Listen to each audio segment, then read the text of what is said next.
I don't want to put this all at the feet of Hillary, whatever, right? But Trump was describing like, fully formed babies being vacuumed out of a vagina or something like this, like scraped out. He described it like horrifically. And she like didn't respond to that. Sort of, I don't remember exactly. You'll have to play it. Maybe you guys could find it. Actually, Bradley, can you go ahead and pull that up? One sec. Yeah. But anyways, I remember being like, she should respond to that because like that's not what happens and that's not the issue. And people aren't like, oh, well, oops, I'm about to give birth, but instead just vacuum the baby out. And it sort of was shocking to me that she didn't call him a liar or articulate sort of like what this is all about. And it occurs to me that like, I think all of these different cases that we're talking about of, I see women posting their stories on Twitter and stuff.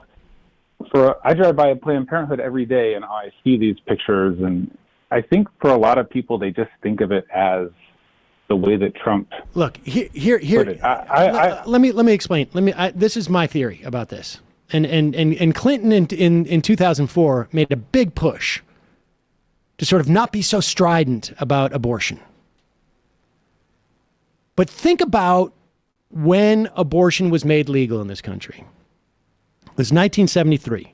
Bill Clinton ran his first election, if I remember correctly, for the Attorney General in Arkansas in 1978. The mentality of people who entered into politics within a couple of years of the abortion decision is radically different and so out of touch with, really, frankly, the majority of Americans in this country. And we have, again, it's not just simply a function of their age. It is a function of, like, listen, sadly, the vast majority of music I listen to continues to be dominated by what I listen to, at least in terms of the sound and the nature of it, when I was in my 20s.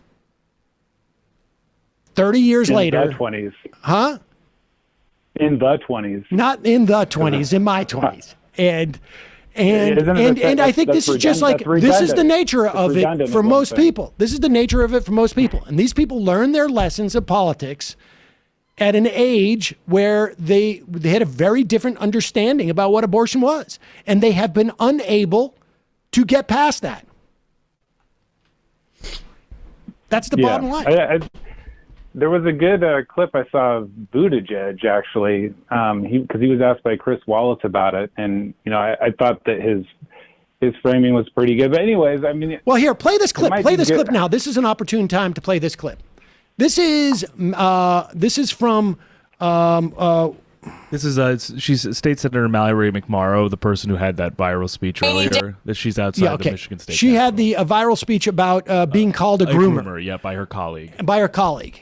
And here she is on the steps of Michigan. Now, right now, as of like a month ago, the governor of Michigan had gone to the Supreme Court to fight the trigger law that existed in Michigan to ban abortion that had been on the books. Nobody had decided to get rid of it. And here is Mallory McMorrow. Listen to the way that she speaks about it. Again, I think it's not necessarily just generational, but it is when people sort of like began to learn the politics, their politics and their understanding of the politics. I know that it is a cold and rainy day, but if you are anything like me, there was a fire that was lit last night and you are ready to fight every damn day from here until election day and every single day after that. And I want to start by acknowledging my fellow colleagues who are here. State Senator Rosemary Bayer. Senator Adam Ollier, Senator Stephanie Chang, Senator Curtis Hertel. Let's give them all a round of applause. We're skipping ahead a bit. Skip ahead to actually say, go ahead. This was hyperbole. This was fear-mongering. She was right. We know this, that she was right. Our rights are not Guaranteed. Ruth Bader Ginsburg, rest in peace, spent her entire life, every single day, fighting for the rights of women and girls, for equality. And what we know about access to abortion is that banning abortion does not eliminate abortion. It just drives women and girls and those who need to access this care into an incredibly dangerous place. Lysol used to be marketed specifically to women for the purpose of contraception and abortion because we knew it was happening. And the reason that it was marketed is because it worked. Women bought it, injected Lysol into themselves to prevent pregnancy. I am here today as a state senator because I was a patient of Planned Parenthood when I was young. Because when I went to school at the University of Notre Dame and my prescription for birth control ran out, they would not refill it because it was a Catholic school and said that I needed to confirm that I would not use it for sexual purposes. So instead I went to Planned Parenthood. And I am here today as the mother of a 1-year-old and a state senator because I chose when to get pregnant. When I was ready. Not when the government told me I had to, because we are not just vessels for reproduction. So I know this is gonna feel really hard. I know when that news came down, you probably felt like me. This was a kick to the damn uterus. I wanna take a nap. We don't have time for naps. That's what Dana Nessel told me last week. There are no naps. There's no naps. We're fighting right now. We have to keep fighting. And if you're looking for hope, I remember videos of women from all around the world, Irish expats, who when abortion was up on the ballot in Ireland, booked a ticket no matter what it cost, flew home in record numbers, flooded the airports to fight for access to abortion, for the ability to make our own decisions. We need that fight every single day. So, I mean, there it is. I mean, that's what taking the fight is, where you remind people that, and it is both about the material implications of this.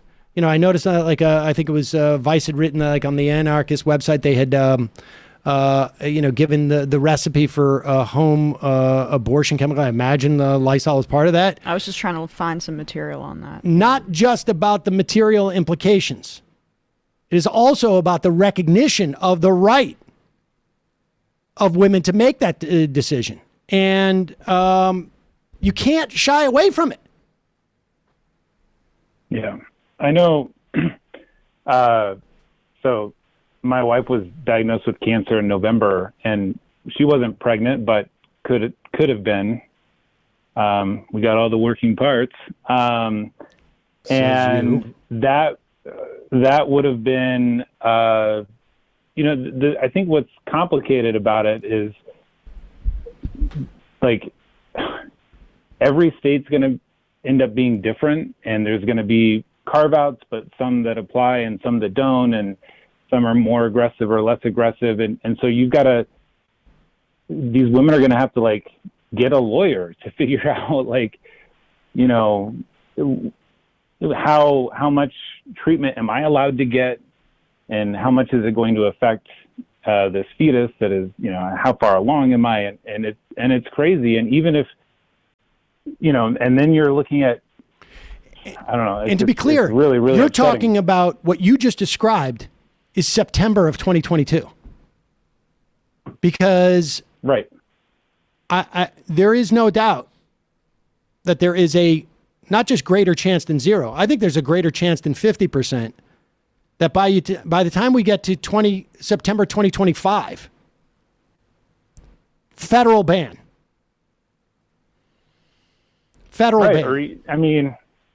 Right. Or at the very least, a weird constellation of, like I said, weird carve-outs and some exceptions, but some maybe not exceptions. And then you throw in a weird bounty system, apparently, where maybe we go to the next state over, but then is some fucking asshole from Texas going to come sue us or something? Or sue the doctor? I don't even know. It's insane, right? And it's, it's horrible. So I hope, maybe this is something that you guys can continue to talk about, but just the ways that we have to be framing it, because I mean, I was raised really religious, and then I think the only thing I've ever really heard from Democrats is like, "Ew, it's still super gross, and like we shouldn't want it, and we should do everything to avoid it." But like, I guess in some cases, like it's okay, and that just seems to me to have given a lot of oxygen for this sort of thing. Without a doubt, get to the point where it's at. You mentioned Buttigieg, right? And then we have that speech by Mallory McMorrow. It's a generational thing, even more than just in terms of like a political progressive thing, I think, too. I think that the younger generation of Democrats are less afraid of talking about it.